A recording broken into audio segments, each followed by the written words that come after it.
ഹിന്ദുക്കളുടെ ഒരു പ്രധാന പുണ്യദിനമാണ് ഇന്ദിര ഏകാദശി. അശ്വിനി മാസത്തിലെ കറുത്ത പക്ഷത്തിലെ ഏകാദശി തിഥിയിലാണ് 11-ാം ദിവസം ഈ ദിവസം വരുന്നത്. ഗ്രിഗോറിയൻ കലണ്ടർ അനുസരിച്ച് ഇത് സെപ്റ്റംബർ-ഒക്ടോബർ മാസങ്ങളിലായിരിക്കും.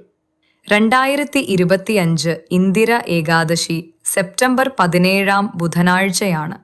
പിതൃപക്ഷത്തിൽ വരുന്നതിനാൽ ഈ ഏകാദശിക്ക് വളരെയധികം പ്രാധാന്യമുണ്ട്.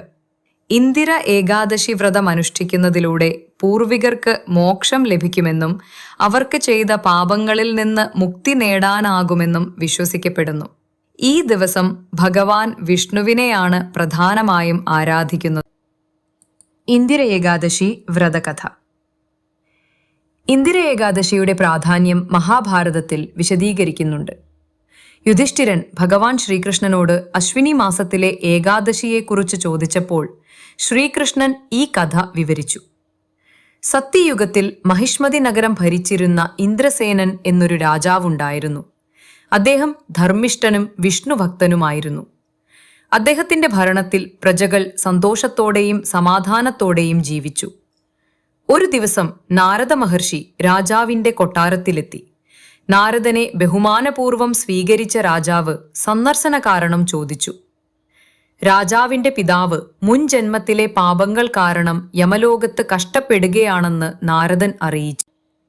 തന്റെ മകൻ ഇന്ദിര ഏകാദശി വ്രതം അനുഷ്ഠിച്ചാൽ തനിക്ക് മോക്ഷം ലഭിക്കുമെന്ന് രാജാവിനോട് പറയാൻ പിതാവ് ആവശ്യപ്പെട്ടതായും നാരദൻ പറഞ്ഞു. പിതാവിനെ മോചിപ്പിക്കാനുള്ള വഴി മനസ്സിലാക്കിയ രാജാവ് വ്രതത്തെക്കുറിച്ച് നാരദനോട് ചോദിച്ചു. നാരദൻ വ്രതാനുഷ്ഠാനങ്ങളെക്കുറിച്ച് വിശദീകരിച്ചു. ദശമി ദിവസം മുതൽ ഉപവാസം ആരംഭിച്ച് എല്ലാ ഭോഗങ്ങളും ഉപേക്ഷിക്കണം. ഏകാദശി ദിവസം പുണ്യനദിയിൽ കുളിച്ച് പൂർണ്ണ ഭക്തിയോടെ പൂർവികർക്ക് തർപ്പണം ചെയ്യണം. വിഷ്ണുവിനെ ആരാധിക്കുകയും വേണം. ദ്വാദശി ദിവസം വ്രതം അവസാനിപ്പിക്കും. നാരദ മഹർഷിയുടെ ഉപദേശമനുസരിച്ച് രാജാവ് ഇന്ദ്രസേനൻ തന്റെ കുടുംബത്തോടൊപ്പം ഇന്ദിര ഏകാദശി വ്രതം അനുഷ്ഠിച്ചു.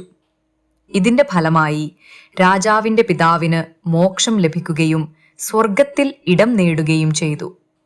ഈ പുണ്യവ്രതം അനുഷ്ഠിച്ച ഇന്ദ്രസേനനും ഒടുവിൽ സ്വർഗലോകം പ്രാപിച്ചു.